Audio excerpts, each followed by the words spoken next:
കൂട്ടുകാരെ, എല്ലാവർക്കും let's be ആക്റ്റീവിൻ്റെ പുതിയൊരു വീഡിയോയിലേക്ക് സ്വാഗതം. ചാന്ദ്രദിന ക്വിസിൽ പങ്കെടുക്കുന്ന വിദ്യാർത്ഥികൾക്കായി സഹായകരമായ ചോദ്യോത്തരങ്ങളാണ് ഇന്ന് ഞാൻ നിങ്ങളുമായി ഷെയർ ചെയ്യുന്നത്. വീഡിയോയിലേക്ക് കടക്കും മുമ്പ് നിങ്ങൾ ഇതുവരെയും ഈ ചാനൽ സബ്സ്ക്രൈബ് ചെയ്തിട്ടില്ലെങ്കിൽ മറക്കാതെ ചാനൽ സബ്സ്ക്രൈബ് ചെയ്ത് ബെല്ലൈക്കൺ കൂടി എനേബിൾ ചെയ്യുക. ഭൂമിയിൽ നിന്ന് നമുക്ക് ചാടാൻ കഴിയുന്ന ദൂരത്തിൻ്റെ എത്ര ഇരട്ടി ചന്ദ്രനിൽ നിന്ന് ചാടാൻ കഴിയും? ഉത്തരം 6 ഇരട്ടി. ചന്ദ്രനിൽ ഓടിച്ച ചാന്ദ്രജീപ്പിന്റെ പേരെന്താണ്? ഉത്തരം ലൂണാർ റോവർ. ചന്ദ്രനിൽ ആദ്യമായി ചാന്ദ്രജീപ്പ് ഓടിച്ചത് ആര്? ഉത്തരം ജെയിംസ് ജെർവിൻ. 46 മിനിറ്റാണ് ഓടിച്ചത്. ചന്ദ്രനിൽ ആദ്യമായി ചാന്ദ്രജീപ്പ് ഓടിച്ചത് എന്ന് ഏത് യാത്രയിൽ? ഉത്തരം 1971 ജൂലൈയിലാണ്. അപ്പോളോ 15 യാത്രയിലാണ് ഓടിച്ചത്. ചന്ദ്രന്റെ നേരത്തെ അന്തരീക്ഷത്തിൽ കാണപ്പെടുന്ന പ്രധാന വാതകങ്ങൾ? ഉത്തരം ഹീലിയം, നിയോൺ. നാസയുടെ ആസ്ഥാനം എവിടെയാണ്? ഉത്തരം വാഷിംഗ്ടൺ, അമേരിക്ക. ചന്ദ്രനിലെ ആകാശത്തിന്റെ നിറം എന്താണ്? ഉത്തരം കറുപ്പ്. ഇന്ത്യയിലെ ഏറ്റവും വലിയ ദൂരദർശിനി അല്ലെങ്കിൽ ടെലസ്കോപ്പ് ഏതാണ്?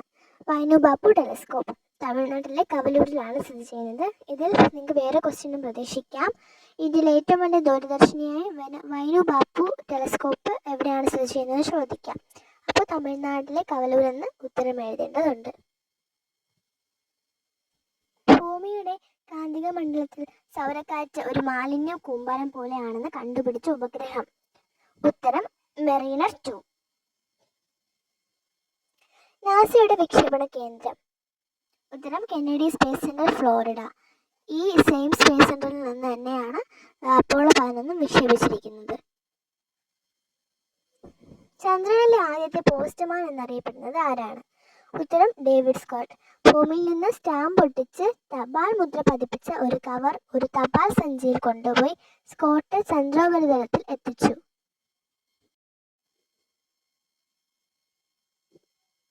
ഭാവിയിൽ മനുഷ്യൻ ചന്ദ്രനിൽ സ്ഥിരതാമസമാക്കുമെന്ന് പ്രവചിച്ച ശാസ്ത്രജ്ഞൻ? ഉത്തരം Stephen Hawking. A man with golden arms, സുവർണ കരങ്ങളുള്ള ആൾ എന്ന് നാസയെ വിശേഷിപ്പിച്ച ചാന്ദ്രയാത്രികൻ ആര്? ഉത്തരം ജോൺ യങ്. അമേരിക്ക ബഹിരാകാശത്തേക്ക് അയച്ച എല്ലാത്തരം ബഹിരാകാശ വാഹനങ്ങളിലും 2 പ്രാവശ്യം യാത്ര ചെയ്ത ഏക വ്യക്തി? ഉത്തരം ജോൺ യങ് തന്നെയാണ്. അപ്പോളോ 16 മിഷൻ കമാൻഡറും കൂടെയായിരുന്നു ജോൺ യങ്. ചന്ദ്രനിലിറങ്ങിയ യാത്രികർ തൊട്ടടുത്ത് നിന്ന് പോലും പരസ്പരം സംസാരിക്കുന്നത് റേഡിയോ ഉപകരണങ്ങൾ വഴിയാണ്. കാരണം എന്താണ്? ചന്ദ്രനിൽ വായു ഇല്ലാത്തത് കൊണ്ടാണ്. ശബ്ദത്തിന് സഞ്ചരിക്കാൻ ഒരു മാധ്യമം ആവശ്യമാണ്.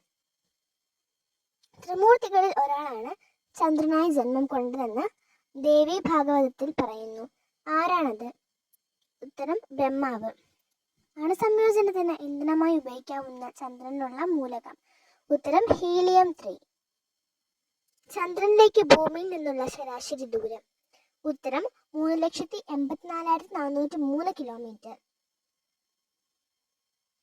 എല്ലാവർക്കും അറിയാം ചാന്ദ്രദിനം ജൂലൈ 21 അങ്ങനെയാണെങ്കിൽ ചാന്ദ്രയാൻ ദിനം എന്നാണ്? ഉത്തരം ഒക്ടോബർ 22 കാരണം ഇന്ത്യയുടെ ആദ്യ ചാന്ദ്രദൗത്യമായ ചന്ദ്രയാൻ 1 വിക്ഷേപിച്ചത് 2008 ഒക്ടോബർ 22 അപ്പോൾ ഇതിൻ്റെ ഓർമ്മയ്ക്കായാണ് എല്ലാ വർഷവും ഒക്ടോബർ 22 ചാന്ദ്രയാൻ ദിനമായി ആചരിക്കുന്നത്. ചന്ദ്രോപരിതലത്തിലെ ഏറ്റവും കൂടിയ താപനില? ഉത്തരം 137 ഡിഗ്രി സെൽഷ്യസ്. ചന്ദ്രയാൻ ദൗത്യത്തിൽ ഒരു പെൺകുട്ടിയുടെ കയ്യൊപ്പുണ്ട്.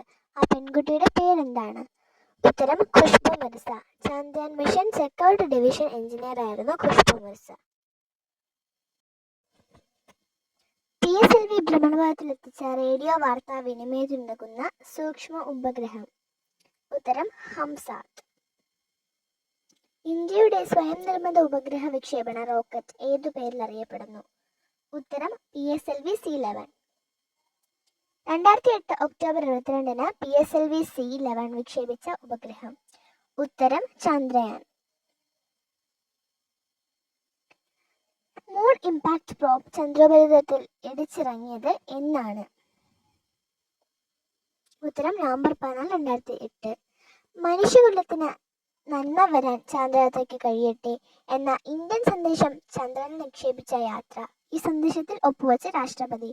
1969 അപ്പോളോ 11 യാത്രയാണ് ഈ ഒരു സന്ദേശം ചന്ദ്രനിൽ നിക്ഷേപിച്ചത്. ഈ സന്ദേശത്തിൽ ഒപ്പുവെച്ച രാഷ്ട്രപതി ശ്രീ വി ഗിരിയാണ്.